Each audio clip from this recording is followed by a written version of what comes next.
안녕하세요. 지구과학2 유튜브 강의 두 번째 강의입니다. 자, 이번 강의에서는 지구 내부 에너지에 관한 이야기를 해보려고 합니다. 지구 내부 에너지가 뭐냐? 지구 내부, 즉 지구 중심 쪽에서 나오는 에너지를 말하겠죠. 자, 지구 중심이 뜨거울까요? 지표 부근이 뜨거울까요? 지구 중심이 더 뜨겁습니다.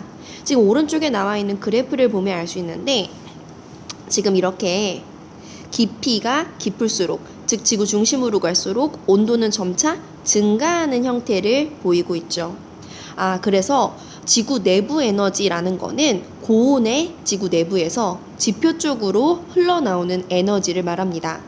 그렇다면 왜 지구 내부가 지구 지표면 부근보다 더 고온인지 그 이유를 보겠습니다. 자, 첫 번째는 지구 내부 에너지가 어디에서 오느냐, 그 근원을 말하는데 크게 두 가지가 있습니다. 첫 번째는 미행성체 충돌과 중력 수축 에너지라고 되어 있는데 요게 이렇게 두 개로 나뉘어요. 미행성체 충돌이라는 것은 우리 앞선 강의에서 지구의 탄생에서 나왔듯이 지구가 과거에는 미행성체들과 충돌을 많이 했죠. 그때 발생한 충돌열이 지구 내부의 에너지가 되었다 라고 생각할 수도 있고, 두 번째는 지구가 마그마 바다 상태일 때 지구의 층상 구분이 이루어졌습니다. 그 그림으로 그려보면 이렇죠. 지구에서 이렇게 철과 같이 무거운 원소들은 중심 쪽으로 가라앉았는데, 이 과정에서 중심 쪽으로 가라앉는다는 건 철의 입장에서 보면 위치 에너지 감소하는 거죠. 자, 위치 에너지가 감소한다면 다른 형태의 에너지는 증가할 수밖에 없습니다. 그래서 그 다른 형태의 에너지가 열 에너지일 수도 있어요. 그 감소한 만큼 열 에너지가 증가한다. 자, 이걸 바로 우리가 중력 수축 에너지라고 합니다.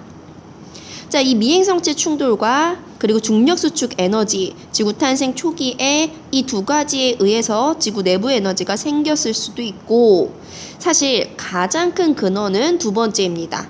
방사성 동위원소 붕괴열. 방사성 동위원소가 뭐냐?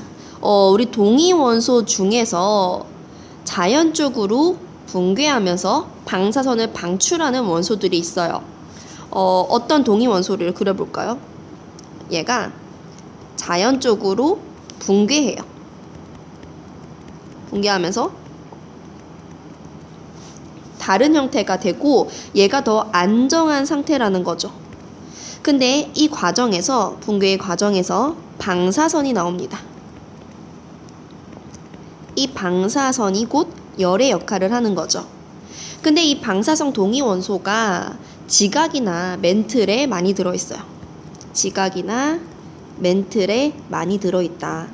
그러면 이 지각 멘틀에서 방사성 동위원소의 붕괴가 일어나면 거기서 또 열이 발생하겠죠. 근데 여기서 요거 하나 체크할게요. 이 방사성 동위원소의 양이 암석별로 다른데 주된 암석에서의 방사성 동위원소를 비교를 해보자면 화, 강암이 가장 많고, 그 다음이 현무암, 그 다음이 감람암. 자, 요 세 암석의 방사성 동위원소의 양을 우리가 체크해 두어야 됩니다. 근데 나중에 지구 내부 구조할 때도 또 나오겠지만, 여러분 화강암은 지각 중에서도 대륙 지각을 주로 구성하는 암석이고, 현무암은 해양 지각을 주로 구성하는 암석, 그리고 감람암은 지각 밑에 있는 멘틀을 주로 구성하는 암석입니다. 그래서 우리가 요거 세 개를 비교할 수 있어야 돼요. 그럼 여기까지 하면 이런 생각을 하겠죠. 그러면 대륙 지각, 해양 지각, 멘틀 중에 대륙 지각에서 지구 내부 에너지가 가장 많이 나오는구나, 멘틀에서 가장 적게 나오는구나, 이런 생각을 할 수 있는데 사실은 그렇지 않거든요. 그 내용은 잠시 후에 다음 페이지에서 다루겠습니다. 자, 우리가 지구 내부 에너지가 어디로부터 오는지 그 근원은 이제 알았습니다. 그럼 두 번째로 이제 등장하는 게 지각 연류량이란 거예요. 2번인데 1번이라고 적혀 있네요. 2번 지각 연료량. 자, 지각 연료량이란 단위 면적, 단위 시간 동안 지구 내부에서 지표로 방출되는 열 에너지를 말합니다. 이 말 속에 뜻이 다 있어요. 연료량. 연료량이란 열이 흐르는 양이죠. 지각에서 열이 흐르는 양. 이걸 우리가 지각 연료량이라고 합니다. 자, 단위는요. 두 가지가 있는데 일단 HFU, Heat Flow Unit이라고 해서 이 HFU라는 단위가 있고요. 1HFU가 10의 마이너스 6제곱 칼로리 퍼 센티미터 제곱 세크가 되고요. 그리고 또는 이런 단위도 써요. 밀리와트 퍼 미터 제곱. 그래서 이런 단위를 쓴다. 그냥 눈으로 한번 체크해 두시면 될 것 같습니다. 그럼 이제 아래에 있는 그림을 한번 볼게요. 자, 우리가 그림을 보기 전에 대륙 지각과 해양 지각 중에 어디에서 지각 연료량이 더 클까 생각해 보겠습니다. 여러분, 우리 방사성 동위원소의 양만 생각을 해본다면 대륙 지각, 해양 지각이 있을 때 대륙 지각은 화강암으로 되어 있고 해양 지각은 현무암으로 되어 있다. 그런데 방사성 동위원소의 양은 화강암이 더 많다. 그리고 그 지각의 두께 역시 대륙 지각이 더 두껍다. 그렇다면 방사성 동위원소의 붕괴 열만 생각한다면 해양보다 대륙에서 지각 연료량이 더 커야 한다. 그런데 지금 아래 나와 있는 그림을 보면 그림에서 빨간색일수록 지각 연료량이 더 큰 거예요. 근데 대륙보다 지금 바다의 어떤 부분, 특정한 부분에서 이렇게 지각 연료량이 더 큰 것을 볼 수 있습니다. 자, 이게 왜 그러냐? 이 지각 연료량은 방사성 동위원소 붕괴 열로만 결정되진 않습니다. 화산활동의 유무가 지각 연료량에도 영향을 끼쳐요. 왜냐면 왼쪽에 쓸까요? 만약에 화산활동이 일어난다라는 거는 그 아래 마그마가 올라온다라는 거죠. 그래서 그림으로 그려보면 이렇습니다. 땅이 있어요. 여기 A라는 사람이 있고 여기 B라는 사람이 있어요. 자, B라는 사람이 사는 곳에서는 화산활동이 자주 일어나요.